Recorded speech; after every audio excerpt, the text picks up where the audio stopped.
Muy buenos días. Soy Antoni Sánchez Cuervo, soy investigador del Instituto de Filosofía del CSIC. En estos casos, sobre todo cuando hay confianza, me gusta hacer la bromita, me llamo Íñigo Montoya, que es una referencia que forma parte del imaginario de la cultura popular española desde la transición, no sé si desde de la francesa también, sospecho que igual no, pero en fin. Bueno, después de esta panorámica tan amplia y sintética que ha desplegado Ed, yo voy a hablar de un caso concreto, que es el de María Zambrano, el retorno de María Zambrano, que es uno de los retornos del exilio más conocidos, más célebres, y que por eso mismo tiene un punto de espectacularidad. Es decir, es uno de esos regresos que el aparato cultural del Estado va a tutelar y va a apropiarse de él,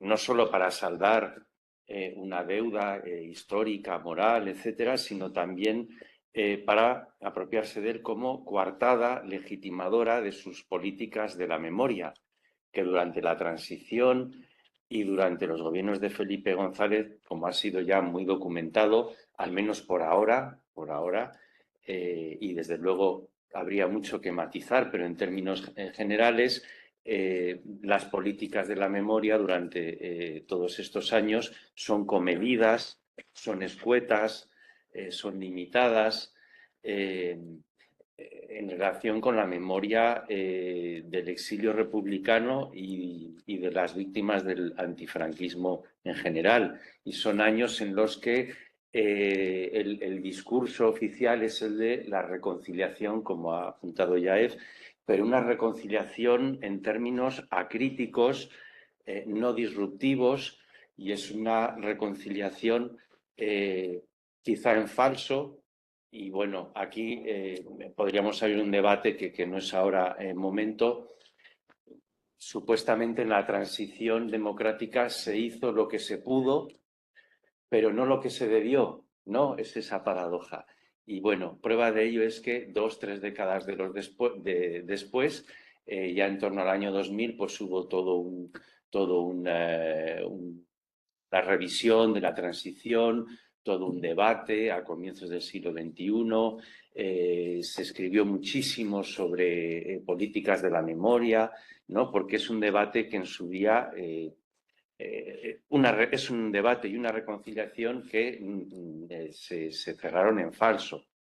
Bueno, en este contexto tiene lugar el retorno de Zambrano, que tiene este punto mediático, como lo tuvo el del Guernica de Picasso o el de Rafael Alberti. Son casos de retornos espectaculares y sobre los que ha escrito Maripaz Valibrea, ¿no? En los que ha elaborado, ¿no? esta faceta espectacular, autolegitimadora. La obra, además de Zambrano, en ese momento es una obra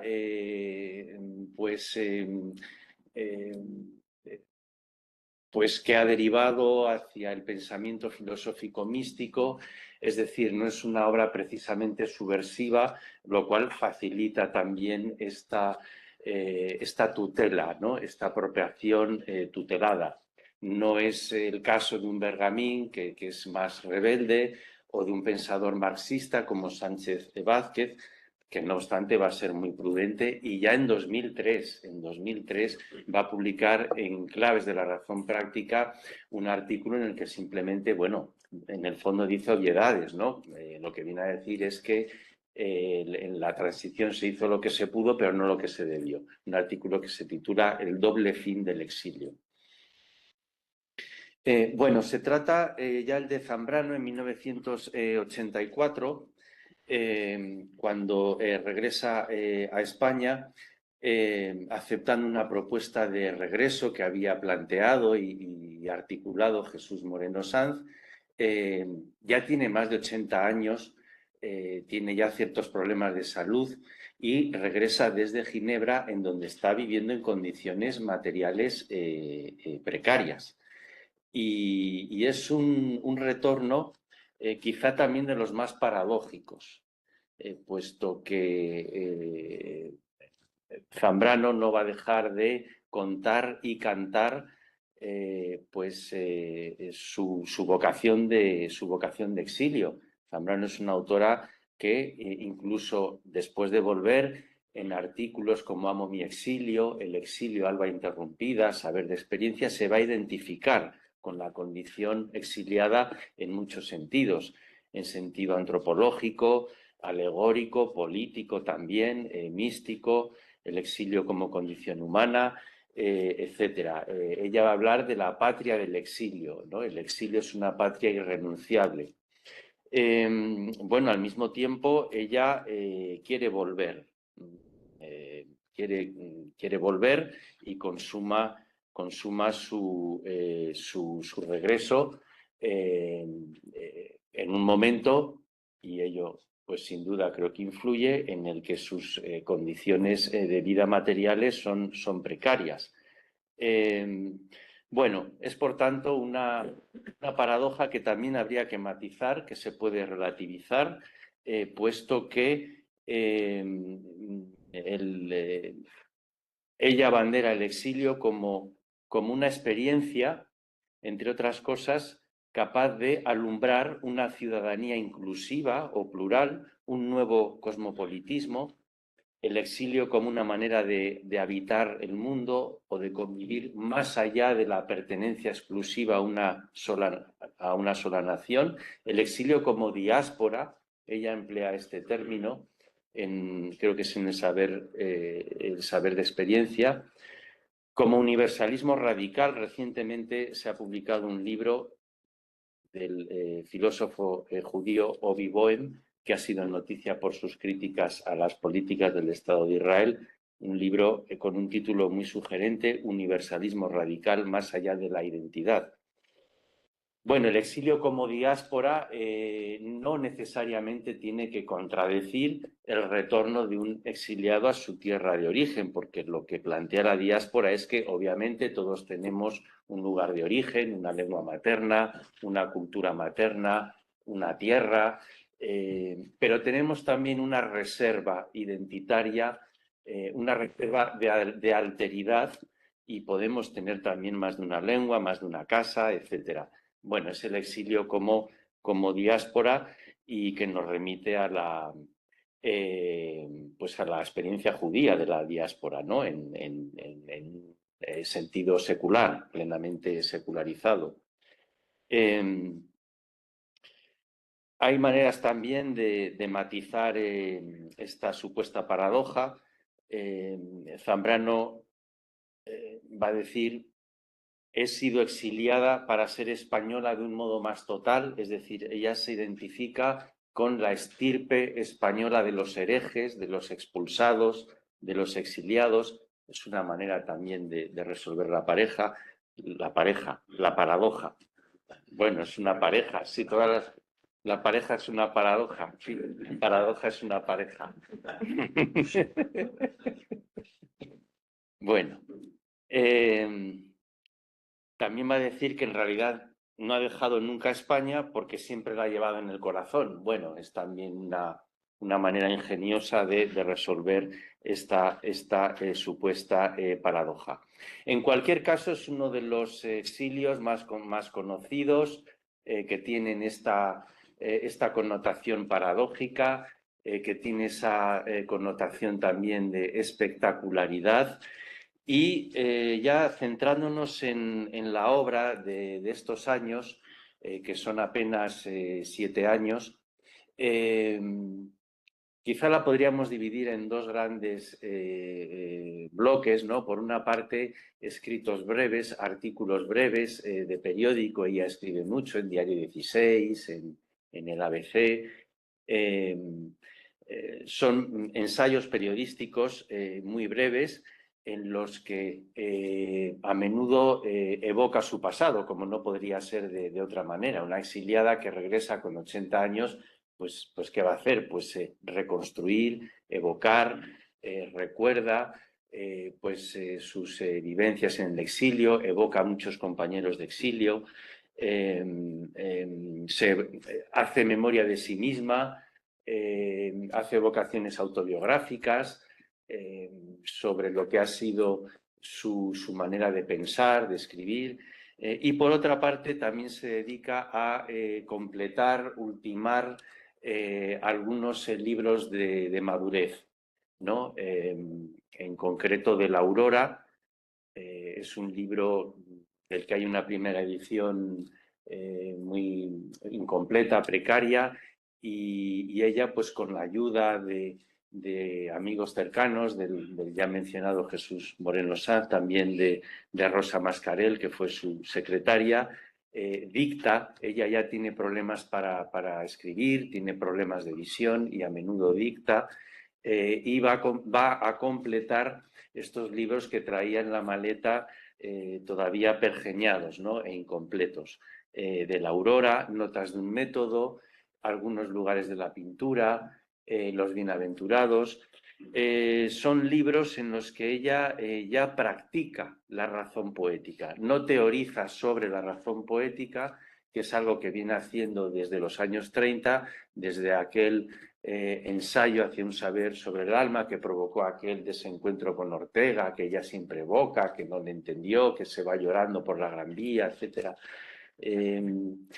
Sino en los que ya practica la razón poética. Son sus libros de madurez. Eso no significa que sean necesariamente los más importantes.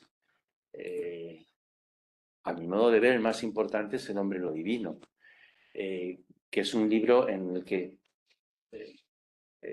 no está practicando la razón poética, aunque tenga ese tono raciopoético.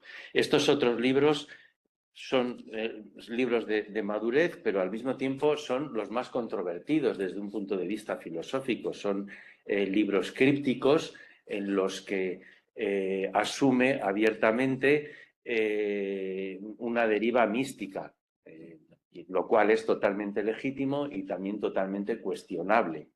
Y lo que en Heidegger es una cierta fuga mística, en Zambrano, a partir de Claros del Bosque, pues va a ser una asunción plena de una manera de pensar mística, bueno, que tiene sus grandezas y sus miserias, como otras muchas maneras de pensar. Bueno, me voy a centrar unos minutos en esos artículos evocadores. Hay que decir que la memoria que Zambrano desahoga en estos años no tiene, a mi modo de ver, el punto crítico o combativo que podía tener en escritos anteriores. Por supuesto, en la carta sobre el exilio, que es una carta que tiene muchos planos de lectura, pero que es una carta dirigida a los inconformistas del interior, a los antifranquistas del interior, que están omitiendo el exilio.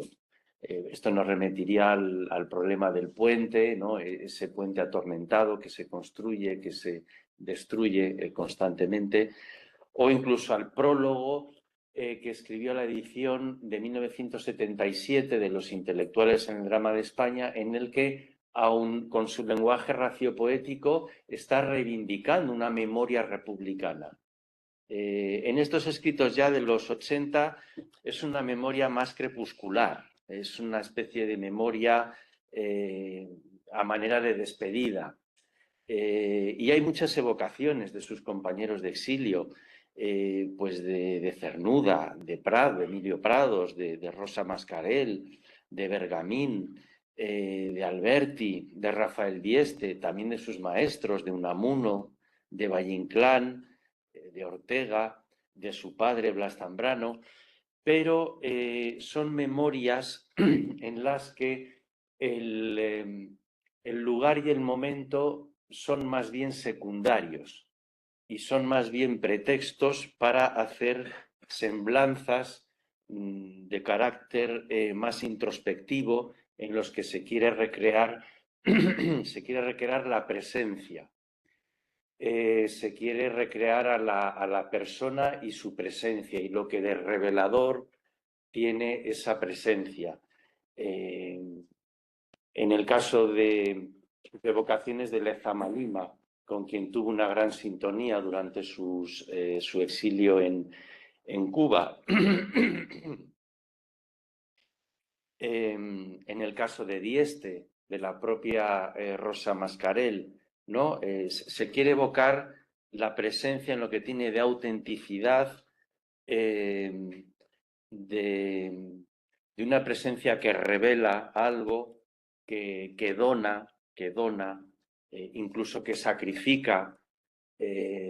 Por ejemplo, en el caso de Bergamín, Bergamín crucificado, Bergamín es su compañero del exilio, pero que siempre incurre en esa donación exagerada, en ese sacrificio exagerado, y por eso finalmente siempre acaba crucificándose, ¿no? En todos los lugares a los que va. Ella también entiende la filosofía en varios artículos en los que se evoca a sí misma, por ejemplo, a modo de autobiografía, que se publicó en la revista Anthropos en un monográfico que dedicó a Zambrano en Por qué se escribe. Ella entiende la filosofía como revelación de lo sagrado en divino, o sea, la filosofía es aquel ejercicio, aquella vocación humana que torna transparente la oscuridad de lo sacro, de las entrañas oscuras de la realidad, las vuelve transparentes. Eso es la transformación de lo sagrado en divino. Es el hilo conductor del hombre en lo divino y es su manera de entender la filosofía. Pues bien, estas evocaciones apuntan hacia eso, esas presencias que revelan, que tienen esa condición filosófica. Con ciertos contrapuntos. Su evocación de Alberti yo creo que tiene una sutil y escondida ironía. Lo evoca en un artículo que titula El intacto. Y ambos coincidieron en Roma, pero vivían en mundos totalmente distintos e incomunicados, creo yo. El mundo de Alberti en Roma y el de Zambrano en Roma es como si habitaran en dos extremos opuestos del planeta. Y evoca muy respetuosamente, muy elogiosamente al poeta Alberti, pero ella le evoca, ¿no? Lamentando la muerte de Lorca y exclamando, era mi muerte, Federico, y le evoca, ¿no? Como Alberti, el gran poeta, el que evoca la muerte de Lorca, y al mismo tiempo siempre estuvo tan protegido, tan intacto, tan lejos de la muerte, viviendo en un palacete durante la guerra, en fin. Yo creo que entre líneas es una evocación que tiene su ironía. Bueno, tiene estos contrapuntos de ironía. En el caso de Cernuda, de piedad. La piedad es algo muy importante en la filosofía de Zambrano. Zambrano entiende la piedad como la capacidad de relacionarse con lo otro, con lo diferente. Y ella hace una evocación muy piadosa de Cernuda, que fue un gran amigo suyo, Felices en La Habana. Tiene también un toque de ironía porque lo que evoca es ese carácter agrio, desagradable, antipático, amargo que tenía Cernuda. A Cernuda lo invita el grupo Orígenes de La Habana para dar unas conferencias y le invitan a cenar, le pasean, le lleva por aquí y por allá y él pues es un borde, ¿no? Es antipático, es desagradecido y bueno, Zambrano le evoca pues de una manera piadosa.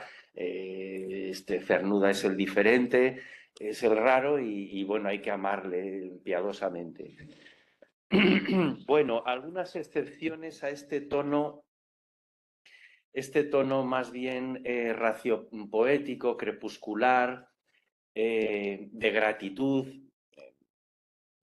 Zambrano obviamente pues agradece, no puede dejar de agradecer pues esa recepción, esa acogida, esa tutela del Estado, de las instituciones que le van a dar el premio Cervantes, que van a organizar, que fundan una fundación con su nombre, pues que la dan los medios de vida que no tenía, sobre todo en sus últimos años en Ginebra, merecidamente.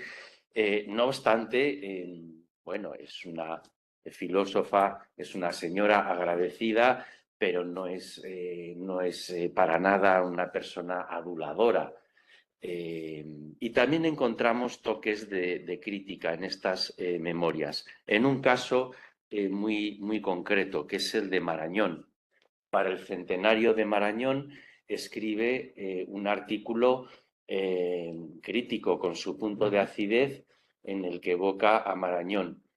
Se titula Un liberal y además lo hace supuestamente como respuesta a la edición incompleta de los intelectuales en el drama de España en Anthropos, en el libro Senderos, que es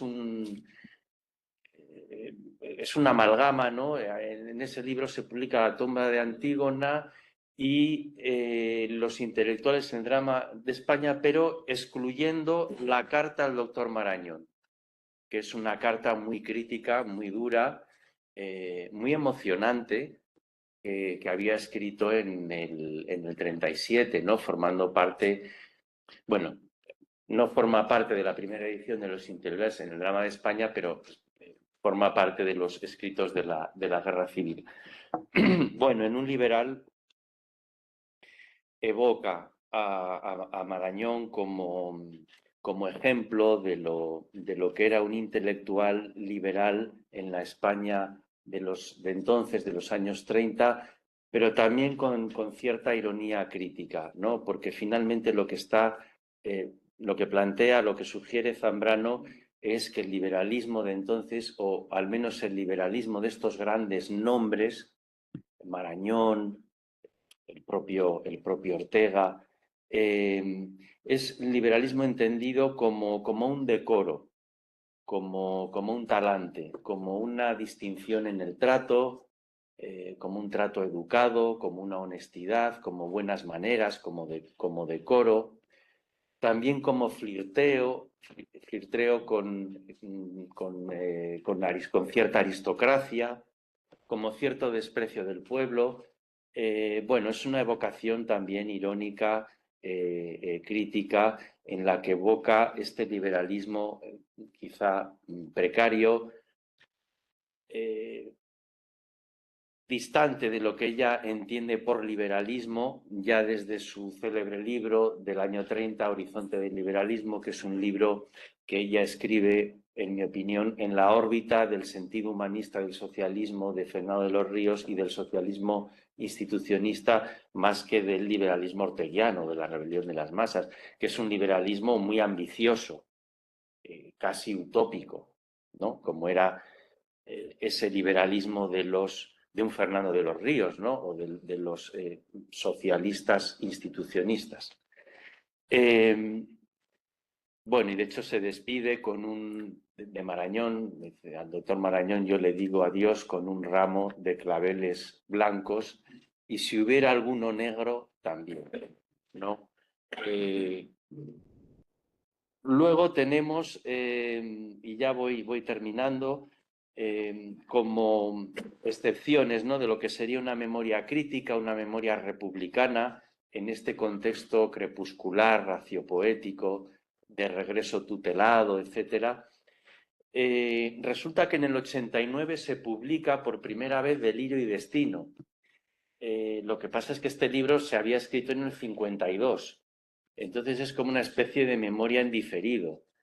Claro, Delirio y Destino es una de las grandes referencias de la memoria republicana zambraniana, en donde ella, en el 52, planteaba algo muy interesante, que es una memoria de lo que significó la Segunda República en España, no desde el punto de vista historicista, de la historia lineal, de los acontecimientos positivos, es decir, la Segunda República como un régimen político liberal que va a instituir derechos, libertades, que va a significar pues la ilustración pendiente, la integración de España en la Europa moderna, etcétera. No, a Zambrano le interesa más el plano subhistórico, el plano de la memoria colectiva, y para ella la República es un gran acontecimiento porque significa el desahogo de temporalidades colectivas que habían permanecido latentes, reprimidas, estancadas, y todo eso va a aflorar en un momento extraordinario, que es el 31. En un instante de claridad colectiva, casi de éxtasis social, en donde el pueblo es el gran protagonista y pocos años después el gran sacrificado, el gran ahogado en sangre, que esto es otra cosa que le reprocha a Marañón y a los liberales como él, ¿no? Ese distanciamiento del pueblo, ese cierto desprecio, y cómo en la hora de la verdad, durante la guerra, el gran sacrificado fue el pueblo, y fue la generación de Zambrano, a la que ella bautizó como la generación del toro, ¿no? Por sus connotaciones sacrificiales, siendo estos liberales aquellos hombres que veían los toros desde la barrera. Delirio y Destino es un libro muy complejo, es un libro de memorias sumamente complejo, que irrumpe en el año 89, en los años del regreso, pero en realidad es un libro en diferido porque se había escrito en los 50. En fin, pero sería quizá la gran excepción, aunque en diferido, ¿no?, de esta memoria más bien crepuscular, reconciliadora, raciopoética. Y bueno, ya termino. Hago una pequeña confesión. Cuando Ricardo me invitó a este coloquio, que por cierto, muchas gracias, debí haber comenzado agradeciendo a Ricardo, a Rafael, la organización del coloquio y su invitación. Ricardo me dijo que debía poner el acento en el aspecto internacional, ¿no?, de estas memorias del regreso de Zambrano. Y yo le dije, por el perfil del coloquio, yo le dije que sí, por supuesto, que aquí, que yo me adapto todo lo que pueda al perfil del coloquio, pero por dentro me estaba diciendo a mí mismo, aquí voy a tener un problema. Aquí voy a tener un problema porque estas memorias de Zambrano son memorias que además son memorias de las raíces, son memorias de sus compañeros de exilio, son memorias de la tierra que abandonó a la fuerza. Y claro, y yo pensaba, bueno, a ver, ¿qué hago yo con esto?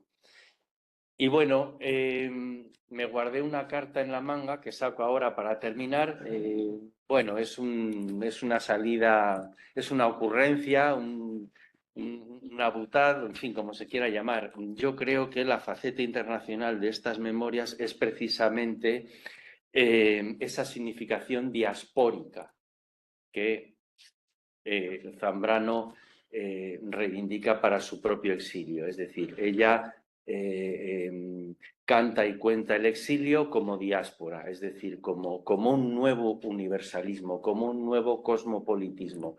Yo creo que lo internacional de este regreso sería más bien eso, ¿no?, la condición diaspórica. Lo internacional es lo diaspórico, es que uno puede y debe habitar muchas patrias. Bueno, es la salida que he encontrado.